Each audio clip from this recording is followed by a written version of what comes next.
What happens when a simple act of love for a grandchild is twisted into a public nightmare? For Arthur and Eleanor Williams, a retired couple with spotless reputations, a trip to buy a birthday present turned into a scene of humiliation and false accusations. They were profiled, accused, and cuffed by police officers blinded by prejudice. The officers thought they had an easy target in the two elderly black grandparents. They had no idea who was about to pull into that parking lot. They had no idea they were about to confront the unyielding wrath of a United States Marine captain coming home to defend his own. The autumn air in Oak Creek, a manicured suburb just north of the city, had a familiar crispness to it. It was the kind of air that made Arthur Williams feel nostalgic. At 74, with a tweed jacket that had seen more seasons than most of the town's oak trees, he felt a deep, quiet contentment. Beside him in their polished 2018 Buick LaCrosse, his wife of 51 years, Eleanor, hummed a soft gospel tune. Her silver-streaked hair was elegantly pinned, and her eyes, though framed by the fine lines of a life well lived, held a vibrant, youthful sparkle. They were on a special mission. Their grandson, Leo, was turning 12, and Leo was obsessed with filmmaking. He created little movies with his friends on an old smartphone, complete with surprisingly clever camera angles and dramatic, if slightly wobbly, action sequences. Arthur and Eleanor had saved for months. They were going to Quantum Electronics, a large, sleek store with glass walls and an intimidatingly modern logo, to buy him his first real camera, a Canon EOS R100. They had researched it meticulously, comparing specs and reading reviews. It was more than a gift. It was an investment in a dream. "Are you sure this is the place, Artie?" Eleanor asked, peering at the massive storefront. "It looks so expensive." Arthur chuckled, his voice a warm, gentle rumble. "It is expensive, Elle. That's why we've been putting money in the Leo's Future Director Fund jar for 6 months. The boy has a gift. We need to nurture it." They found a parking spot near the entrance and walked hand in hand into the store. The inside was bright white and cool, with rows of gadgets displayed like museum artifacts. Cheerful pop music played softly overhead. For a Tuesday afternoon, it was relatively quiet. A few younger customers were engrossed by a display of drones, and a man in a business suit was speaking animatedly to a sales associate about smart home systems. They spent nearly an hour with a helpful young employee named Ben, who patiently explained the camera's features, showed them different lenses, and never once made them feel out of place or rushed. Arthur paid with his debit card, the total coming to just over $650. Ben carefully packed the camera, the extra battery they'd purchased, and a memory card into a glossy black bag with the store's silver logo. "Your grandson is a lucky kid," Ben said with a genuine smile. "This is a fantastic starter camera." "Thank you, young man. You've been a great help," Eleanor said, her voice full of warmth. As they left the store, the automatic doors sliding shut behind them, they felt a swell of pride and excitement. They couldn't wait to see the look on Leo's face. They were so caught up in their happy bubble that they didn't notice the store manager, a woman with a severe blonde bob and a pinched expression, watching them leave. She picked up the phone behind her counter, her eyes narrowed into suspicious slits. They had just reached their car, Arthur fumbling for the keys in his jacket pocket, when the serene afternoon was shattered. 2 Oak Creek Police Department cruisers, a Ford Explorer and a Dodge Charger, screeched into the parking lot. Lights flashing and boxed their Buick in. 2 officers emerged. The first, a man in his late 20s with a military-style haircut and a cocky swagger, was Officer Chad Miller. The second, his superior, was Sergeant Frank Davis, a burly, mustachioed man in his 50s whose face seemed set in a permanent look of weary cynicism. Officer Miller approached them, his hand resting casually on the butt of his holstered Glock. "Sir, ma'am, I'm going to need you to step away from the vehicle and place your hands where I can see them." Arthur and Eleanor froze, their hearts pounding in their chests. The glossy bag containing their grandson's dream gift suddenly felt impossibly heavy. Confusion, quickly followed by a cold, creeping dread, washed over them. This had to be a mistake, a terrible, unbelievable mistake. "Officer, there must be some sort of misunderstanding," Arthur said, his voice steady despite the tremor in his hands. He held his empty palms up, a gesture of peace and compliance he'd unfortunately had to learn as a young black man decades ago. Eleanor stood beside him, her face a mask of disbelief. "We haven't done anything wrong." Officer Miller's eyes flickered over them, a dismissive, sizing-up glance that lingered on Arthur's tweed jacket and Eleanor's simple purse. It was a look they both knew all too well. It was the look that dismissed their history, their character, their very humanity, and saw only a stereotype. "We received a call from the store manager about a theft," Miller said, his tone flat and accusatory. He gestured with his chin toward the quantum electronics bag in Arthur's hand. "A high-value camera, to be exact. Matches the description of the one you're holding." Sergeant Davis stood back, arms crossed, observing. He didn't intervene. His silence was its own form of confirmation, a tacit approval of Miller's aggressive approach. "A theft?" Arthur's voice rose slightly. "Officer, we just purchased this camera.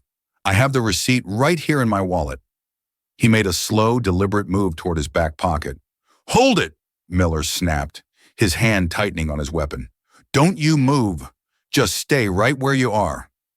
The command was so sharp, so filled with unwarranted hostility, that it felt like a physical blow. People were starting to notice. A woman loading groceries into her minivan slowed to stare. A couple walking toward the store paused, their curiosity piqued by the flashing lights. Arthur and Eleanor were suddenly on display, the subjects of a public spectacle. The warmth of the afternoon had vanished, replaced by a chilling sense of shame. "Chad, let the man get his wallet," Sergeant Davis grunted, his voice gravelly. It wasn't an order given out of decency, but one of procedural necessity. Miller smirked. "All right, old-timer, real slow." With trembling fingers, Arthur retrieved his worn leather wallet. He carefully extracted the long, crisp receipt from quantum electronics and held it out. Miller snatched it from his hand. He glanced at it for barely a second before scoffing. This could be for anything, a different item, or it could be fake. Easy enough to print something up these days. "A fake receipt?" Eleanor's voice was incredulous. "Sir, we are retired school teachers. I was a librarian for 40 years. My husband taught history. We have never stolen a single thing in our entire lives." Her plea for reason, for them to see who they truly were, was met with a wall of indifference. Yeah, everyone's a saint when we show up," Miller sneered. He turned to Arthur. "What's in the bag?" "It's the camera we just bought for our grandson's birthday," Arthur said, his dignity a fragile shield against the officer's contempt.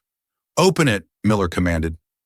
Arthur placed the bag on the hood of his car and carefully took out the box containing the Canon EOS R100. Miller examined it, then looked at the receipt again. He pointed to a line item. "Says here you bought an extra battery. Where's that?" "It's in the box with the charger," Arthur stammered, his mind struggling to keep up with the absurdity of the situation. "So you say." Miller then looked at Eleanor. "Ma'am, I'm going to need to look in your purse." "My purse?" Eleanor clutched it tighter. "Why?" "Standard procedure. Looking for other stolen merchandise," Miller said. It was not standard procedure, and they all knew it. It was an exercise in power, in degradation. Without waiting for permission, Miller reached out and took the purse from her. He unceremoniously dumped its contents onto the hood of the car.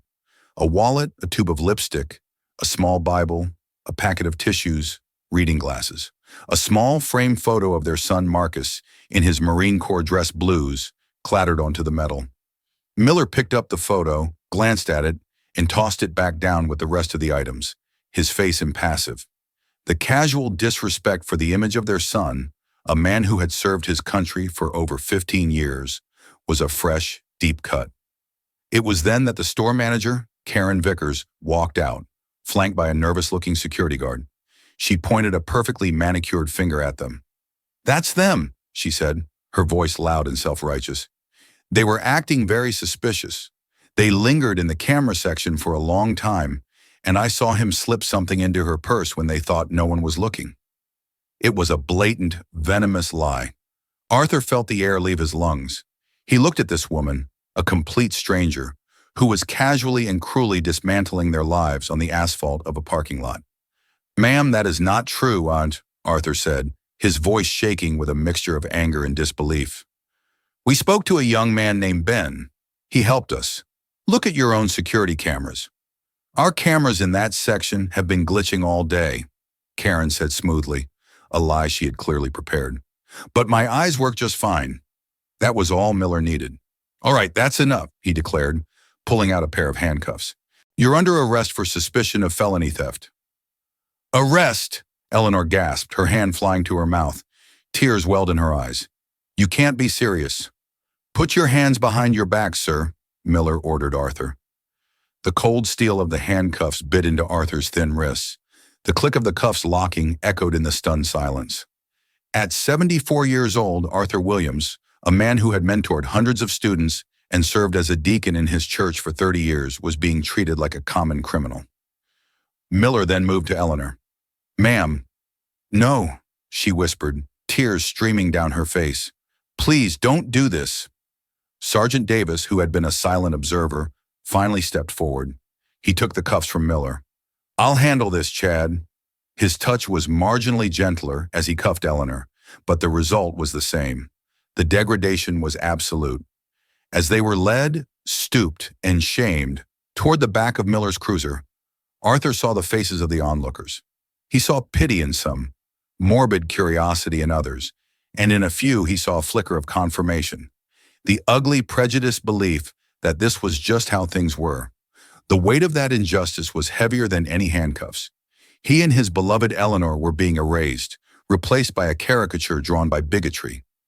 As the car door slammed shut, plunging them into the cramped, plastic-molded back seat, a profound sense of hopelessness began to set in. Captain Marcus Williams, United States Marine Corps, drove his gray Ford F-150 with the quiet focus of a man accustomed to far more stressful situations. He was on a 72-hour leave from Camp Lejeune, a surprise visit for his father's upcoming birthday. He hadn't told his parents he was coming. He pictured their faces, the shock turning to unadulterated joy. He'd call them when he was a few minutes away, tell them to look out their front window. He smiled at the thought. After 2 tours in Afghanistan and his recent promotion to captain, little in life felt as good as seeing his mom and dad. They were his bedrock, the source of his moral compass. They had taught him integrity, discipline, and the quiet strength of dignity, values the Marine Corps had only sharpened. He was just turning onto the main road that led to his parents' neighborhood when he saw it. Up ahead in the sprawling parking lot of the Quantum Electronics store were the unmistakable flashing blue and red lights of 2 Oak Creek police cruisers. That wasn't unusual. What made his heart slam against his ribs was the car they had boxed in, a pristine, cream-colored 2018 Buick LaCrosse. His parents' car. His blood ran cold. He slowed his truck, his eyes scanning the scene, his training kicking in, assessing every detail with rapid precision. He saw 2 officers. He saw a blonde woman talking with one of them. And then he saw it. The back door of one of the cruisers was open, and a stooped figure, a man in a familiar tweed jacket, was being pushed inside, his father. Then he saw his mother, her shoulders slumped in a way he'd never seen before, being led to the same car. A feeling Marcus hadn't felt since a firefight in Helmand Province seized him. A cold, razor-sharp rage that narrowed the world down to a single objective: protect his family. He didn't speed. He didn't swerve. He pulled his truck into the adjacent parking aisle, turned the engine off, and got out. He moved with an economy of motion that was both unnervingly calm and intensely menacing. He was wearing civilian clothes, jeans, and a simple gray Henley, but he carried himself with an authority that no uniform could bestow. As he approached, Officer Miller was just closing the door on his parents. He was laughing about something with the store manager, Karen. "Excuse me," Marcus's voice cut through the air. It wasn't loud, but it had a quality of command that made everyone freeze. Miller turned, his smile fading into a look of annoyance. "Sir, this is an active police scene. You need to stay back." Marcus ignored him. His eyes were locked on the tinted window of the police cruiser, where he could just make out the silhouettes of his parents' heads. "Those are my parents in your car," Marcus stated. It wasn't a question. "What is going on?" "This is official police business, pal. Move along before I arrest you for obstruction, Miller said, puffing out his chest. He was used to intimidating people. He was not prepared for Marcus Williams. Marcus took another step forward, closing the distance between them. He was taller than Miller, and his physical presence was formidable. "You're not listening," he said, his voice dropping to a low, dangerous growl. "You have detained Arthur and Eleanor Williams. I am their son. You will tell me what crime they have been charged with, now." Sergeant Davis, sensing the sudden shift in atmosphere, stepped in. The younger officer was out of his depth. "Sir, your parents are under arrest on suspicion of felony theft." Marcus's gaze shifted to Davis. He assessed the older cop in a second, complacent, lazy, letting his hothead partner run the show. "On what evidence?" Marcus demanded. "The store manager witnessed them shoplifting a high-value camera," Davis said, gesturing toward Karen.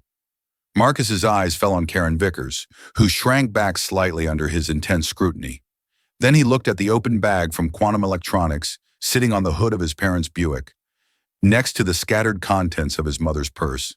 He saw his own face staring up at him from the discarded photo frame. A fresh wave of fury, cold and pure, washed over him. He fought it down.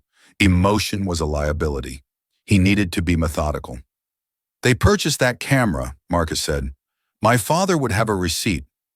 "The receipt he produced could be fraudulent," Miller interjected, trying to regain control.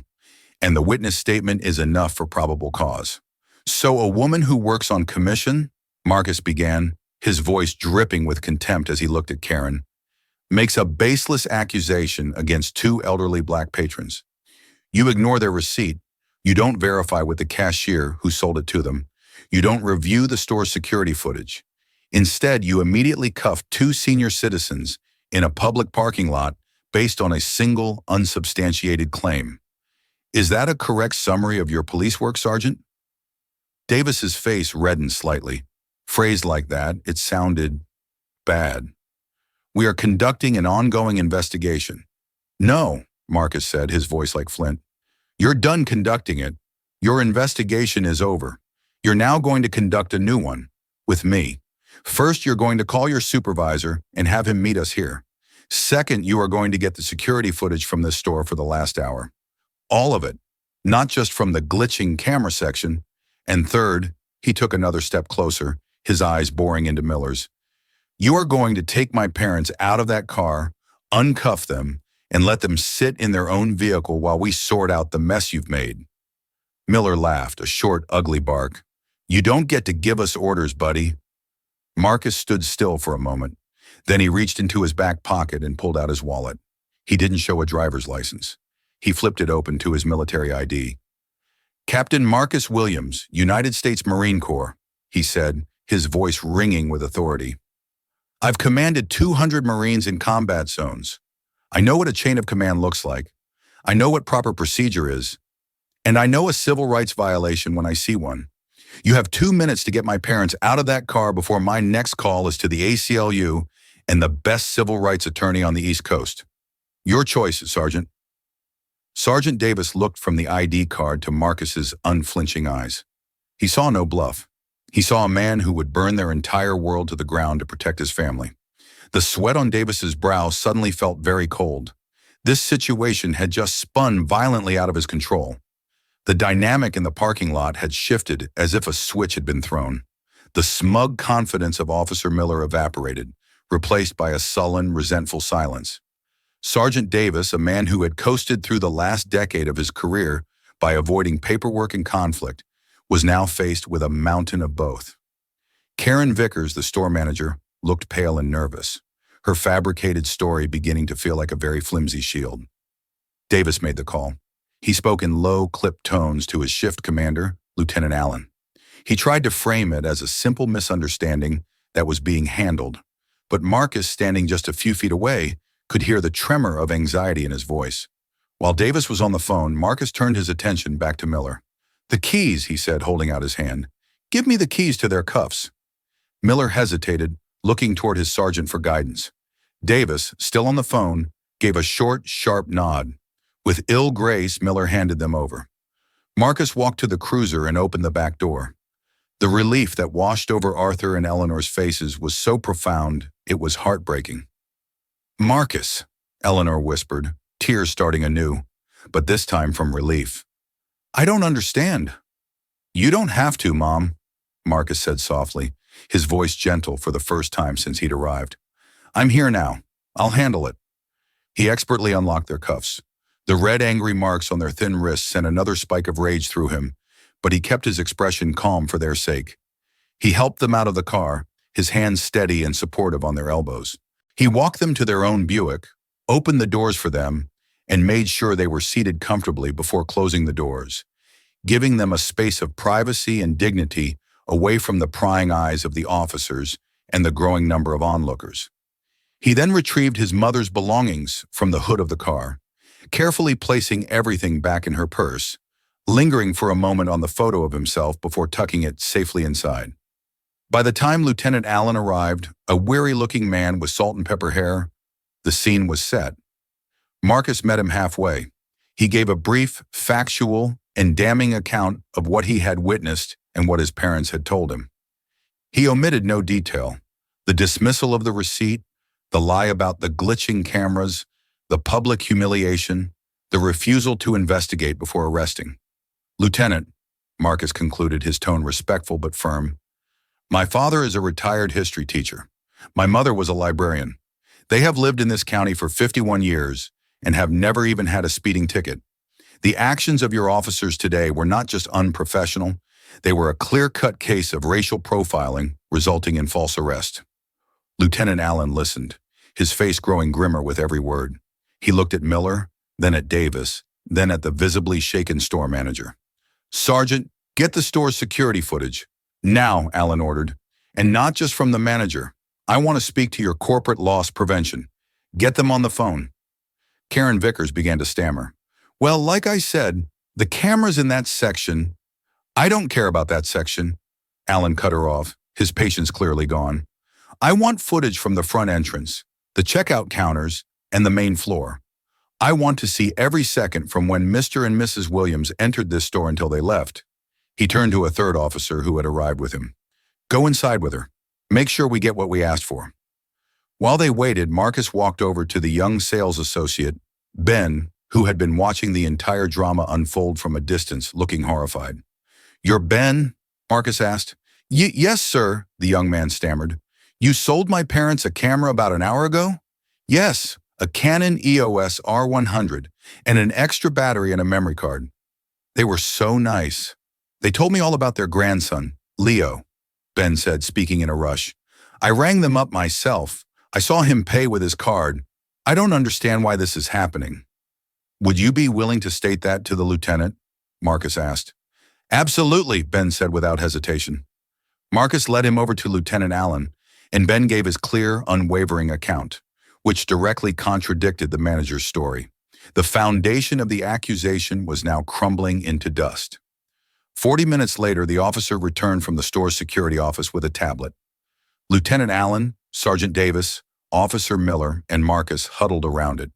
Karen Vickers was kept at a distance, looking increasingly ill. The footage was crystal clear. It showed Arthur and Eleanor entering the store. It showed them speaking with Ben for nearly an hour, examining the camera with genuine interest. It showed them walking to the checkout, Ben ringing them up, and Arthur paying with his debit card. It showed Ben handing them the bag. At no point did either of them slip anything into a pocket or a purse. They behaved exactly as any honest customer would. "Keep playing it," Marcus said, his voice cold. They fast-forwarded. The footage from another angle, high on the wall, showed the entire camera section. A few minutes after Arthur and Eleanor began talking to Ben, another man entered the aisle. He was a young white man in a gray hoodie and baggy jeans. He moved quickly, glancing around nervously. He picked up an identical Canon camera box, looked directly at it, and then with swift, practiced ease, shoved the entire box under his hoodie and walked briskly out of the aisle and toward a side exit. The timeline was damning. The actual theft had occurred while Arthur and Eleanor were in plain sight, engaged in a legitimate transaction. But the most incriminating part was yet to come. The camera focused on the main counter showed Karen Vickers. She was looking at a monitor, and the footage showed her watching the man in the hoodie. She saw him. She saw him take the camera. She did nothing.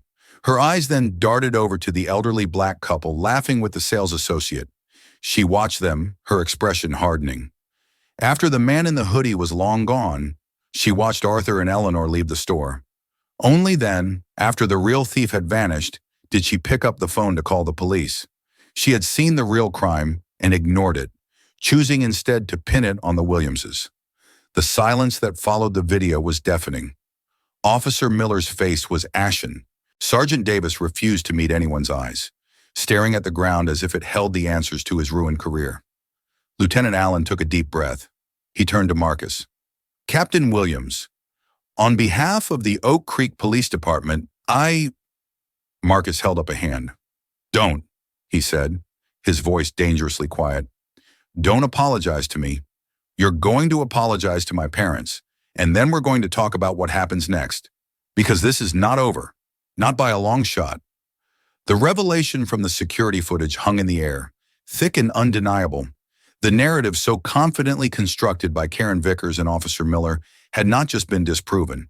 It had been obliterated, exposing a raw, ugly foundation of prejudice and deceit. Lieutenant Allen, to his credit, acted swiftly.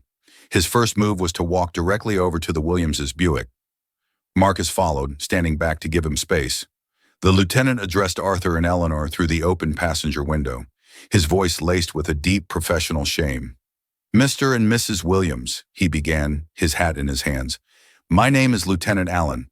There are no words to properly express how sorry I am for what my officers have put you through today.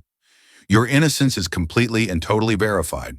The actions taken here were inexcusable and are not representative of this department's standards. You are, of course, free to go. We will handle everything from here." Eleanor simply nodded, her expression exhausted but resolute. Arthur looked past the lieutenant to his son, a look of immense pride and gratitude in his eyes. "Thank you, Lieutenant," Arthur said, his voice heavy with the emotion of the last few hours. "We just want to go home." As Marcus helped his parents get ready to leave, Lieutenant Allen turned his attention to his subordinates and the store manager. His face was a thundercloud. "Davis, Miller, my office, now. You're both on administrative leave, effective immediately. Hand over your badges and service weapons." The order was barked, leaving no room for argument.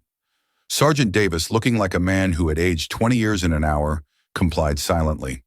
Officer Miller, however, still had a flicker of belligerent defiance. "Sir, we were acting on the witness's information," he started.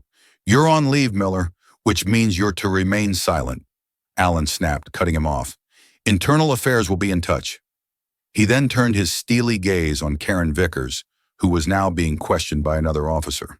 "As for you, ma'am, you just filed a false police report, and based on this evidence, it seems you did so with malicious intent. You might want to find a lawyer." Karen's face crumpled. The self-righteous manager was gone, replaced by a frightened woman who had just realized the catastrophic consequences of her actions.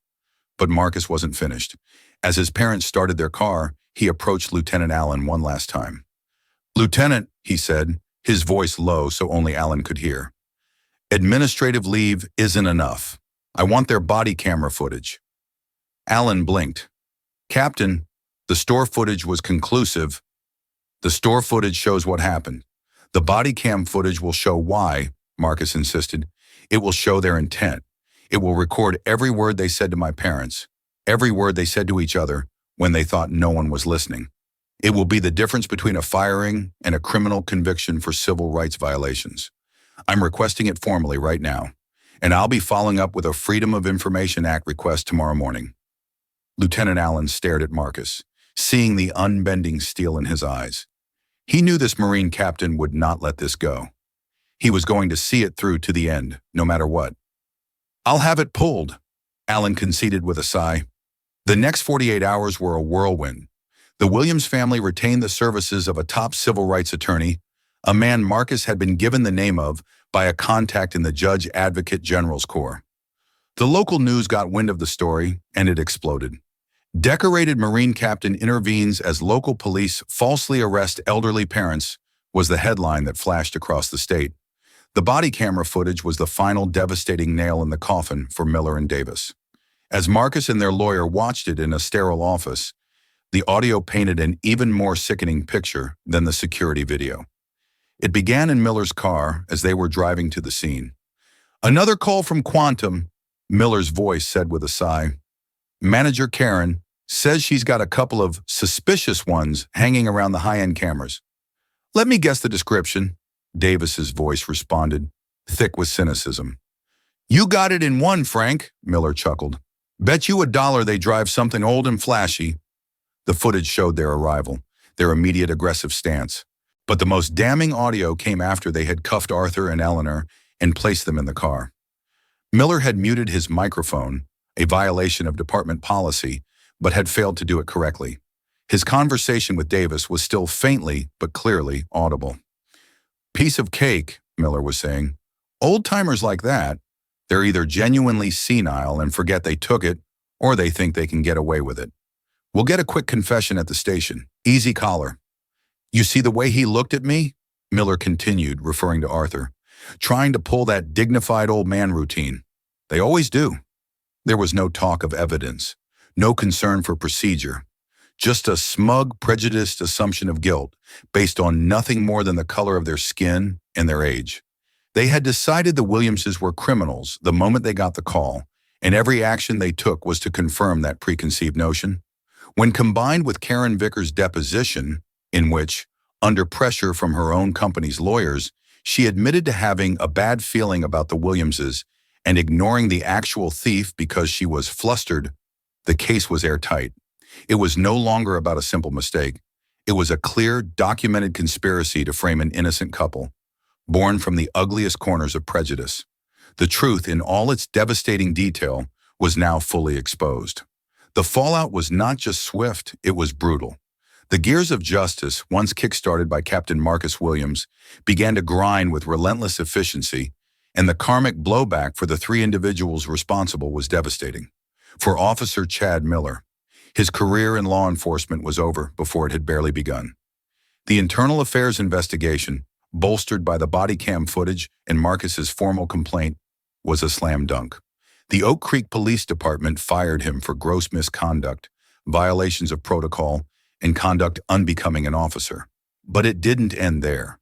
The county district attorney, facing immense public pressure and a rock-solid case presented by the Williams family's attorney, pressed criminal charges. Chad Miller was charged with 2 counts of filing a false police report, 2 counts of unlawful restraint, and, most seriously, a federal charge for deprivation of civil rights under color of law. 6 months later, he pleaded guilty to avoid a longer sentence, was sentenced to 18 months in federal prison, and was stripped of his ability to ever work in law enforcement again. His smug smirk in the parking lot was replaced by a hollow, defeated look in his mugshot. For Sergeant Frank Davis, his was a quieter but in many ways more tragic downfall. He wasn't the aggressive instigator, but his complicity was his undoing. The investigation found that as the senior officer on scene, he had a duty to de-escalate, to ensure proper procedure was followed, and to correct his subordinates' flagrant violations. He did none of those things. He stood by, allowed it to happen, and in doing so, endorsed it. He was found guilty of dereliction of duty and neglect of a subordinate. He was forced into retirement, but the police pension board, citing the criminal nature of the incident, voted to strip him of his pension. After 31 years on the force, Frank Davis left with nothing. He lost his home to foreclosure within a year and was last seen working as a night watchman for a storage facility, a ghost of the authority figure he once was. For Karen Vickers and Quantum Electronics, the corporate hammer came down hard. The moment the security footage was verified, Quantum Electronics' corporate office went into full damage control. Karen Vickers was fired immediately. In a press release, the company called her actions a reprehensible and unacceptable violation of our company's core values of respect and integrity. But the corporation itself could not escape liability. Faced with an ironclad, multi-million-dollar lawsuit from the Williams family for defamation, false imprisonment, and emotional distress, Quantum Electronics' legal team quickly sought a settlement. The final number was never made public, but sources close to the case reported it to be in the range of $2.5 million. A condition of the settlement was a public written apology to the Williams family published in the state's largest newspaper. Furthermore, the company was forced to overhaul its employee training programs nationwide, implementing mandatory, rigorous anti-bias and de-escalation training for all managers. The Oak Creek store location became a pariah in the community. Sales plummeted, and within a year, the gleaming glass building was vacant, a silent monument to the day prejudice and lies were met with unyielding truth. For the Williams family, their vindication was absolute, but they did not simply take the settlement money and retreat into a quiet life. Guided by Eleanor's quiet strength and Arthur's deep sense of history and justice, they used a significant portion of the funds to establish the Leo Williams Foundation for Justice, named after the grandson whose birthday gift started it all. The foundation provides pro bono legal aid to victims of racial profiling and false arrest, turning their traumatic experience into a powerful force for good in their community. Arthur and Eleanor became reluctant but respected public figures, speaking at community events about their experience, not with bitterness, but with a message of vigilance, dignity, and the importance of standing up for what is right. They had been targeted because their attackers saw them as weak, as easy victims. In the end, their quiet dignity proved to be the most powerful weapon of all. The camera they bought for Leo sat on a shelf in their living room, not as a reminder of that awful day, but as a symbol of how an act of love, when defended with courage, could triumph over an act of hate. 6 months had passed. The Earth had completed half a journey around the sun, tilting Oak Creek away from the fierce heat of summer and back into the familiar, gentle embrace of autumn. It was the same crisp, clean air that had filled Arthur Williams's lungs with nostalgia on that fateful Tuesday, but now it carried a different quality. The scent of wood smoke and decaying leaves no longer felt like an ending, a retreat into the quiet dormancy of winter, but like a cleansing. It was the smell of a chapter closed and a new one, hard-earned and deeply cherished, beginning. The town itself seemed to breathe this new air. The story of what happened in the quantum electronics parking lot had seeped into the local consciousness, becoming a modern-day fable, a cautionary tale whispered in grocery store aisles and debated over coffee at the town diner. The gleaming glass-walled building that once housed the electronics store now stood as a silent, hollow monument to the day a community's ugliest prejudices were laid bare. Its dark, empty windows reflected the passing clouds and the changing colors of the oak trees, a constant, unavoidable reminder of the high cost of a lie. Locals called it the Williams incident, a phrase that carried a complex weight of shame, respect, and a nascent, town-wide resolve to be better. This resolve was most visible within the Oak Creek Police Department. The scandal had been a brutal but necessary cauterization of a festering wound. Lieutenant Allen, now promoted to captain and given a clear mandate by a chastened city council, was leading a top-down reformation. The old guard's cynical, coasting culture was being systematically dismantled. New, rigorous, and continuous anti-bias training, designed in consultation with civil rights groups, was mandatory for every officer. A community outreach division was established, tasked with rebuilding the shattered trust between the department and the citizens it served. Captain Allen, a man whose weary professionalism had been galvanized into a crusader's purpose, often used an anonymized version of the Williamses' arrest and training seminars, his voice steel hard as he described it as the absolute embodiment of a catastrophic failure, a never-again moment for his department. Today, however, the epicenter of that earthquake was an oasis of peace and celebration. At the Williamses' comfortable, book-lined home, the air was filled not with the ghosts of the past, but with the warm, inviting sense of cinnamon, baking apples, and Arthur's famous slow-cooked barbecue. The backyard, a meticulously kept square of green lawn and vibrant marigolds, was alive with the cheerful noise of friends and family. They were celebrating a dual milestone, Arthur's 75th birthday and the official launch of the Leo Williams Foundation for Justice. Arthur stood by the large smoker, a content smile playing on his lips. His old tweed jacket, the one that had become an unwitting symbol of his public humiliation, was retired. In its place, he wore a handsome charcoal gray blazer, a birthday gift from Marcus. He wasn't just the patriarch of his family today. He was the chairman of the board of a new, powerful force for good. He turned a rack of ribs with a practiced hand, his gaze sweeping across the yard, cataloging the faces of their supporters. His old principal was there, locked in a lively debate with members of their church deacon board. Their civil rights attorney, a sharp, empathetic man named David Chen, was laughing with his wife and kids near the patio. And standing near the bird bath, looking slightly overwhelmed but deeply happy, was Ben, the young sales associate from Quantum. After the store closed, Arthur had personally written him a letter of recommendation that had landed him a better job with a local, family-owned camera shop. Ben was an honored guest, a living symbol of the simple decency that had been the first casualty on that terrible afternoon. Eleanor came up behind Arthur, wrapping her arms around his waist and resting her head against his shoulder. Her silver-streaked hair caught the golden afternoon light. "They all came, Artie," she whispered, her voice filled with a quiet wonder. Arthur placed his hand over hers. "They came because what we're doing matters, Elle. They came because they know it could have been them." He looked at her, his eyes full of a love that 51 years had only deepened. "How are you holding up?" "I'm better than holding up," she said, her voice firm with the librarian's quiet strength that Marcus had inherited. "I feel purposeful." In the weeks after the incident, Eleanor had been the family's emotional bedrock.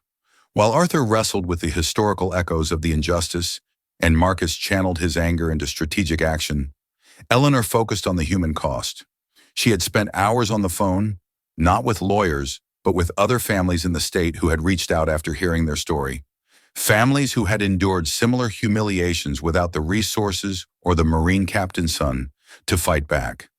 It was her quiet insistence that their settlement should not be a private comfort, but a public weapon. The foundation was her vision as much as anyone's. Across the lawn, Marcus watched them, leaning against the sturdy oak tree he'd fallen out of as a boy.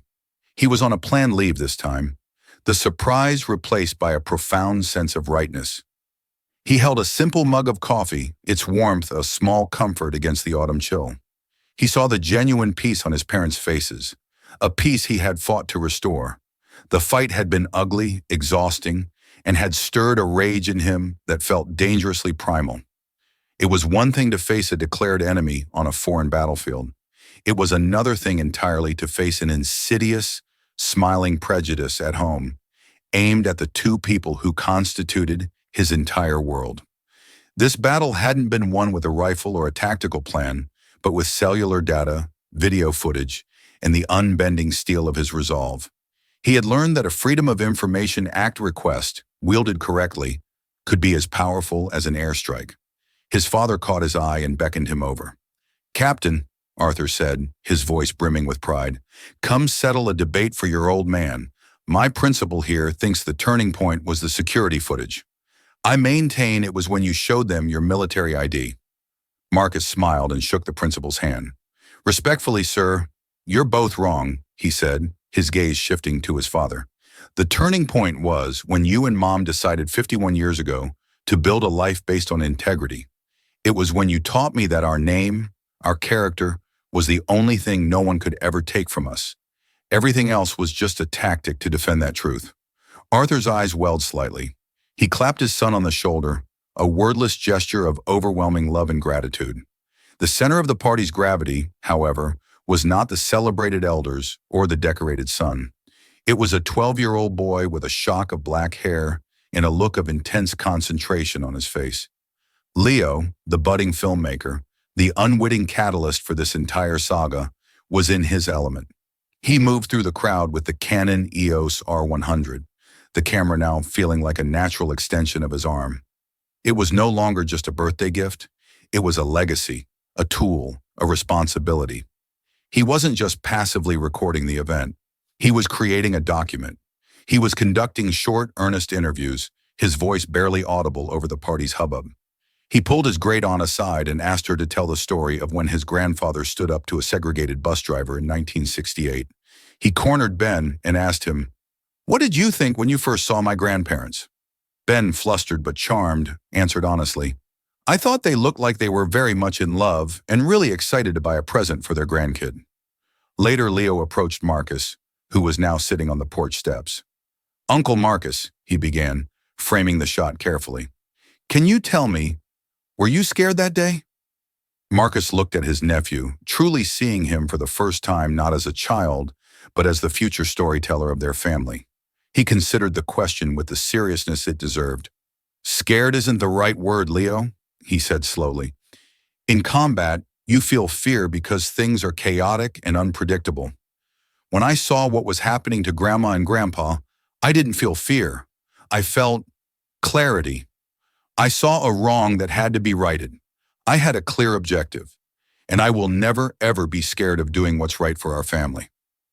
Leo nodded, absorbing the answer. He held the shot for a moment longer, then whispered, Thank you, before moving on, his mind already editing the scene. As the afternoon sun dipped below the horizon, painting the sky in strokes of orange and purple, the party began to wind down. Eleanor insisted everyone gather on the large, screened-in porch. A projector screen had been set up, and Leo, with a nervous pride, announced he had something to show them. He clicked a button on his laptop, and the screen flickered to life. It was the film he had been shooting all day, but it was so much more than a simple home movie. It was a beautiful, poignant montage, skillfully edited to a gentle piano score.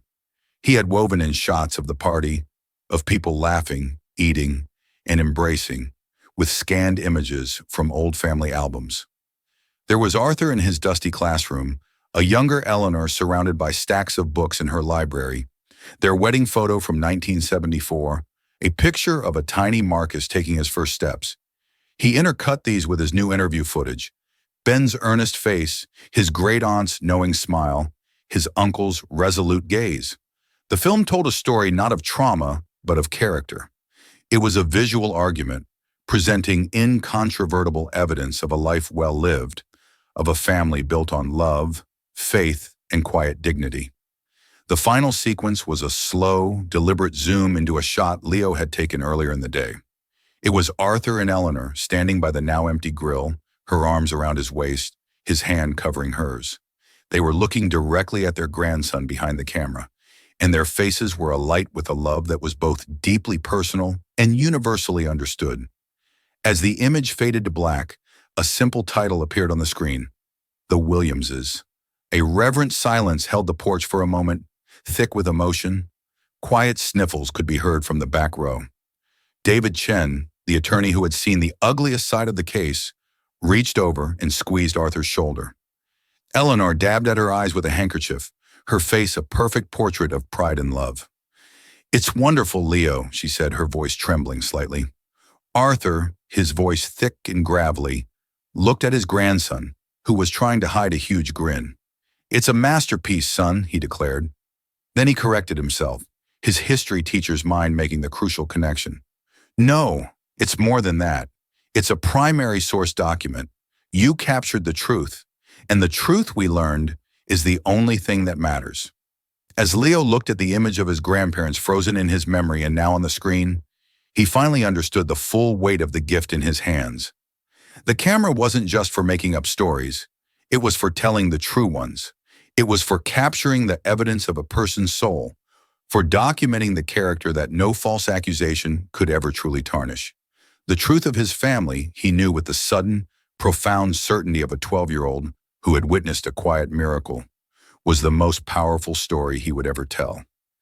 They had faced down the ugly, the ignorant, and the unjust, and they had won, not by sinking to that level, but by rising above it, armed with a librarian's quiet strength, a historian's long perspective, and the fierce, unyielding, and clarifying love of a United States Marine captain coming home to defend his own. The scar from that day remained, but it was no longer a source of pain. It was a mark of victory. This wasn't just a story about a stolen camera or a mistaken identity. It was a story about the deep, ugly roots of prejudice and the incredible power of dignity in the face of humiliation. Arthur and Eleanor Williams were targeted because someone saw them as a stereotype, not as human beings. But the haters, the accusers, and the corrupt officers all made one fatal miscalculation. They never imagined the strength of the family they were trying to tear down. They never counted on Captain Marcus Williams. The hard karma that came for those responsible wasn't magic. It was the direct result of a son who refused to let his parents' honor be trampled. If their story of courage and vindication moved you, and if you believe that justice should always prevail, then please take a moment to support our channel. Hit that like button, share this video with someone who needs to hear it, and be sure to subscribe and turn on notifications. Thank you for listening.